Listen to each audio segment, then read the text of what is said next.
السلام عليكم ورحمة الله. لو معاك 1,200,000 وبتدور على عربية كروس اوفر في السوق المصري، هتلاقي عندك عربيات كتيرة جدا في الفئة السعرية دي. في الفيديو ده هنعدي على كل عربية فيهم سريعا، وهنلخص لك كده ونقول لك الخلاصة بتاعتها وايه الاعتمادية العامة، وهل انا ارشحها لك ولا لا. ولكن المرة دي الفيديو هيبقى مختلف شوية بمناسبة ان انا وصلت 5000 متابع على يوتيوب في 3 شهور، فانا عايز اتكلم معاكم كلمتين كده، فهتلاقي مقدمة طويلة شوية. انا كنت معود ان انا بدخل في الموضوع على طول، ما كانش فيه مقدمة اصلا في الفيديوهات، ولكن انا حابب اتكلم مع الناس يعني اللي متابعاني واقول لهم الكلمتين دول. طيب، اول حاجه انا عايز اقولها لكم ان انا مش شغال في مجال العربيات، ما عنديش معرض، ما بشتغلش في المستعمل، ما بديش اي استشارات مدفوعه، ومش عايز يعني. طبعا انا بشكر اي حد عرض عليا عربيته ان انا اجربها، او اشترى عربيه جديده بسببي وقال لي تعالى جربها انا اشتريتها بسببك والكلام ده، يعني بشكره جدا. ولكن انا ما عملتش القناه علشان كده. انا ما بصورش عربيات ولا عايز من حد حاجه، علشان كمان في ناس كتير مثلا لما انا اطول معاهم في الرسائل على الانستجرام باستفاضه شويه في اختيار عربيه، بيبقوا مفكرين ان انا عايز بعد كده ان هم لما يجيبوا عربيه انا اجربها. لا، انا مش بعمل كده. يعني انت لو عايز اي عربيه تسالني عادي، وانا مش بعمل الفيديو ده علشان المصالح، ومش ده اللي انا عملت القناه عشانه. انا صراحة السبب الوحيد اللي انا عملت القناة عشانه ان يعني في عربيات كتيرة بيظهر فيها مشاكل بعد عمر طويل، ويعني ممكن تبقى مش كل حاجة واضحة وانت بتشتري العربية دي. فده السبب اللي انا عملت عنه القناة. وانا تاني مش شغال ولا مستني من اي حد مصالح في موضوع العربيات. انا اصلا شغلتي الاساسيه ماليش علاقه خالص يعني موضوع العربيات كفلوس او كبزنس حتى الان. تمام. وكمان انا بحب مجال البحث العلمي جدا، ولكن ما نشرتش اي ورقه. وانصح اي دكتور يعني في المجال ده، خلي معاك دليل مصور. دليل مصور افضل من الورق. محدش بقى عنده اي وقت يشوف الورق او يقرا الورق، والافكار بتتسرق بسهوله جدا. فخلي معاك دليل مصور لو مش هتقدر تنفذ الفكره دي في الوقت الحالي، علشان ما ترجعش تزعل او تندم بعد كده. طيب، خلينا بقى نرجع تاني للعربيات. النقطة اللي انا هتتغير معايا، او النقطة اللي انا هتغيرها في الفيديوهات، ان انا صراحة مش هجامل اي عربية تاني بعد كده. يعني مش هحاول ادي العربية فرصتها. تمام. لو عربيه مش عجباني او انا ما اقبلش ان انا اشتريها لنفسي، مش هعمل لها ريفيو، او يعني هتكلم عليها واقول النقطه دي واوضحها كويس وليه، ولو تنفع حد غيري طبعا هوضحها.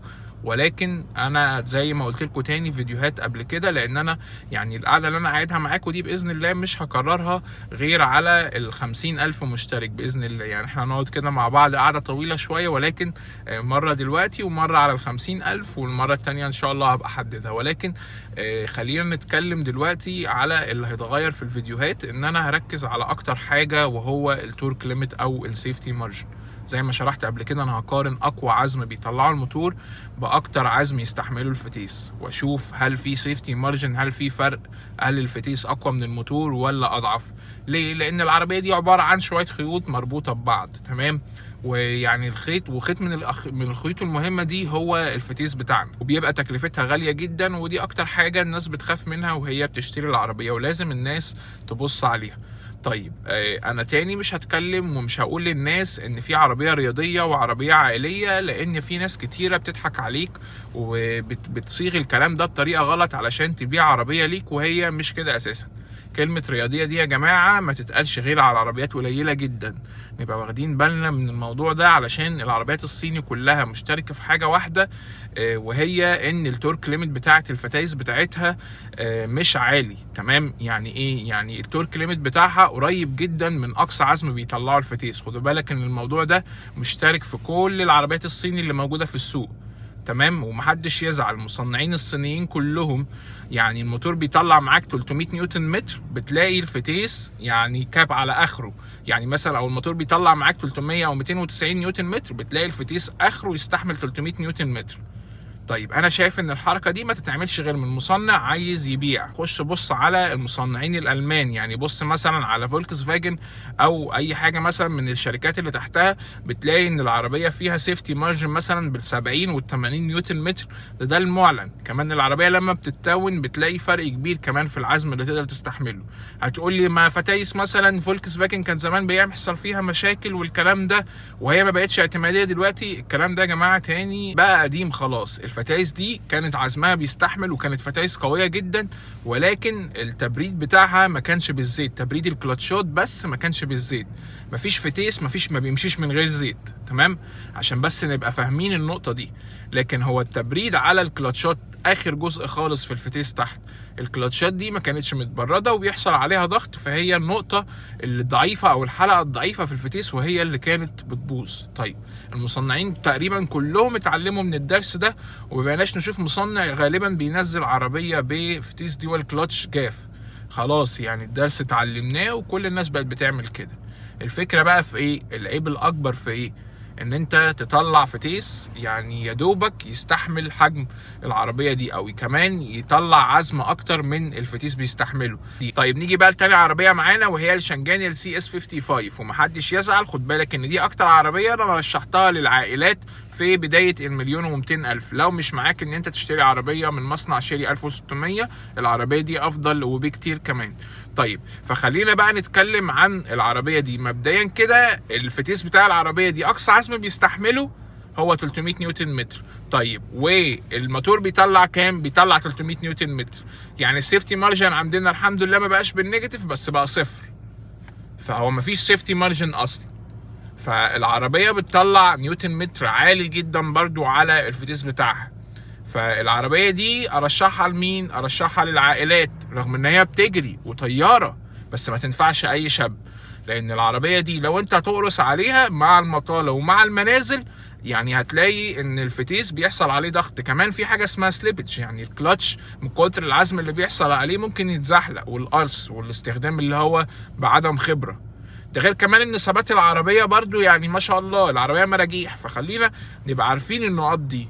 طب هل ده يبقى يضر الناس اللي هي بتدور على عربيه عائليه؟ لا طبعا، انت لو ماشي على السرعات القانونيه ولا هتحس بالكلام اللي انا بقوله لك ده. فكل واحد يشتري الحاجه اللي تنفعه. لكن تبقى شاري الحاجه دي وفاكر ان هي احسن حاجه في السوق، لا، يبقى انت كده بتضحك على نفسك وبتضحك على الناس. فالعربيه دي مميزه جدا في ناحيه العائليه، والقيمه مقابل السعر مفيش مقارنه.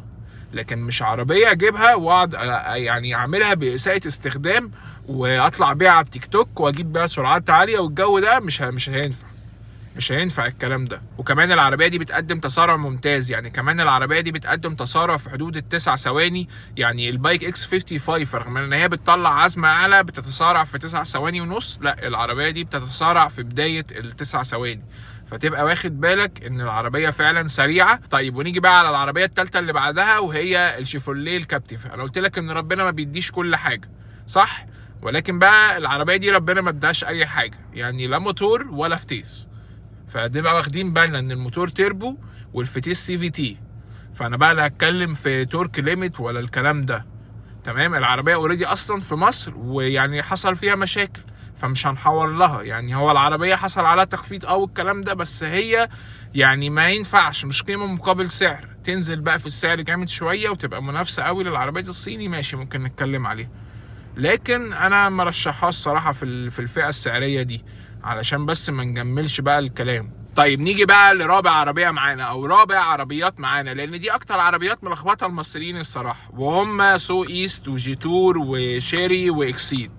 4 عربيات هم نفس العربيه، تمام؟ مهما بقى عملنا ومهما طلعنا ونزلنا هو نفس القالب، وبيتحط عليه شويه كماليات. اكسيد بس هي العربيه بريميوم شويه وسط العربيات دي، ولكن الثلاثه يتساووا ببعض. اكسيد ثم شيري جيتور وسو ايست الاثنين زي بعض، تمام؟ فخلينا بقى نتكلم عن العربيات دي. مبدئيا العربيات دي بتنزل عندك في مصر بموتورين، الموتور اللي بيبقى في الفئات القليله وهو ال 1500 سي سي، والموتور اللي في الفئات العاليه اللي هو في ال 1600. تمام؟ الفرق ده مهم جدا، خلينا مركزين مع بعض اهو، علشان انا كلامي هيبقى واحد على كل العربيات اللي بال 1500 وكل العربيات اللي بال 1600. حتى لو في اختلاف في الشاسيه فهيبقى اختلاف صغير جدا، تبقى واخد بالك من النقطه دي. كمان كاي مشبهه ليهم جدا، ولكن خلينا نتكلم عنها في فيديو تاني. طيب العربيات دي بقى اللي انا هتكلم عنها، الموتور ال 1500 بيطلع 230 نيوتن متر. الفتيس اللي معاه 6 نقلات بيستحمل لحد 300 نيوتن متر، فانا عندي هنا سيفتي مارجن قرب ال 25%، تمام؟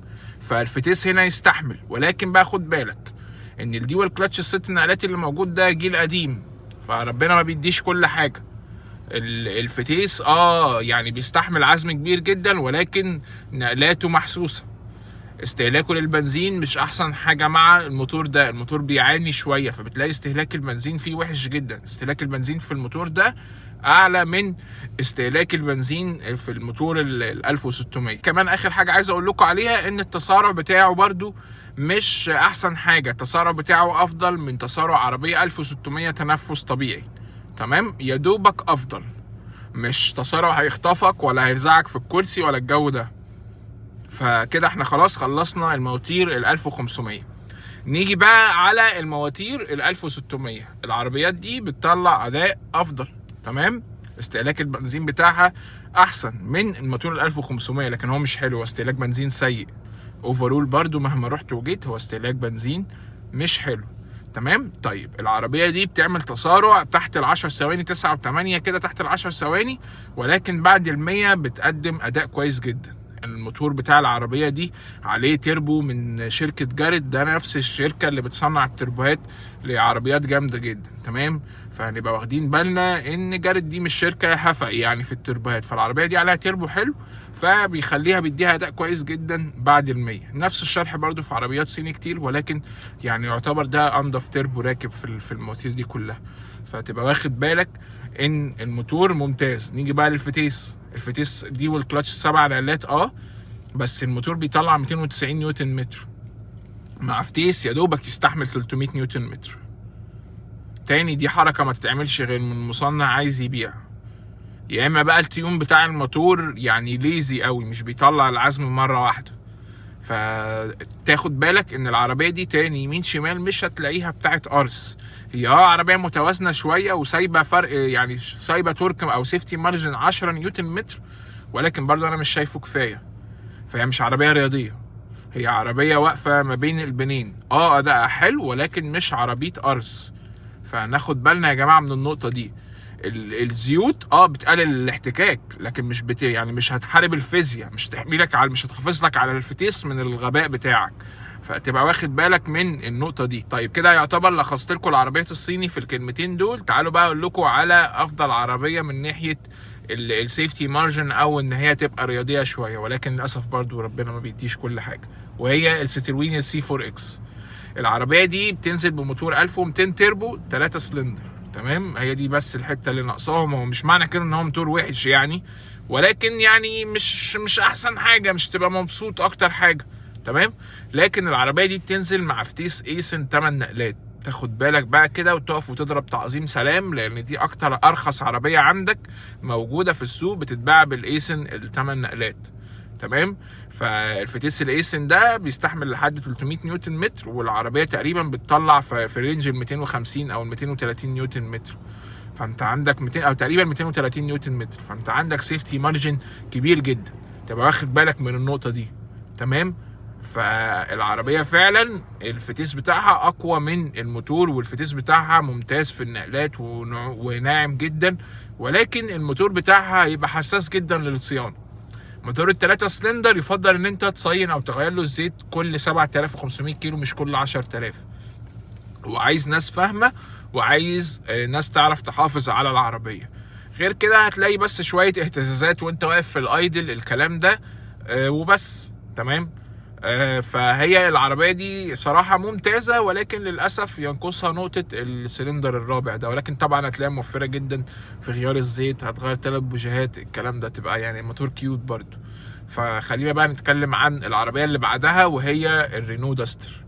طيب العربيه الرينو داستر بتنزل بموتور 1300 سي سي مع فتيس ديوال كلاتش ويت. العربيه دي على فكره ممتازه، بالانسد، يعني انا اشتريها وما اشتريش الاسترال مع احترامي للناس كلها. فالعربيه دي صراحه بتقدم باكج متوازنه. هي الفئات القليله منها ضعيفه شويه في الكماليات، ولكن العربيه بتقدم اداء كويس، الموتور كويس. طبعا الموتور بيحصل منه مشاكل، ولكن المشاكل اللي بتحصل من اي موتور تيربو، تمام؟ مش مشاكل جذريه، يعني حاجات هتبقى في ادوات التغذيه بتاعته على كيلومتر عالي، فمش حاجه يعني كارثيه.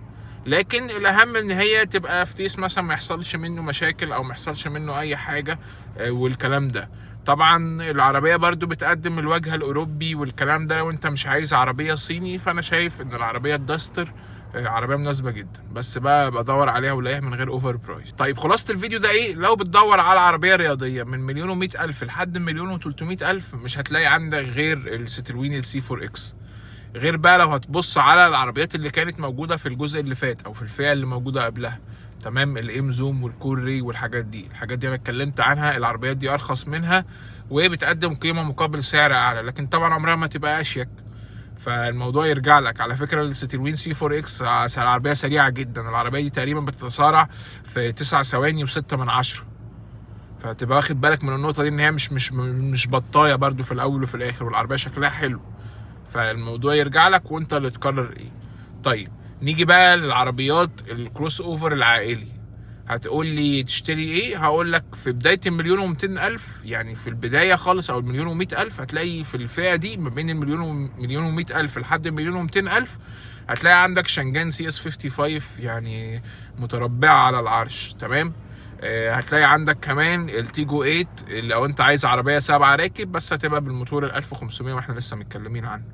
طيب هتيجي بقى في الفئات اللي بعد كده، تمام، هتبص عليها. انا شايف ارشح لك شوف اي عربيه من عربيات شيري بس من موتور 1600، كلهم حبايب كلهم، يعني اكسيد، الجي تور، الداشنج والكلام ده كله اصحاب. السو ايست الاس 06 هي اخوات مع بعض.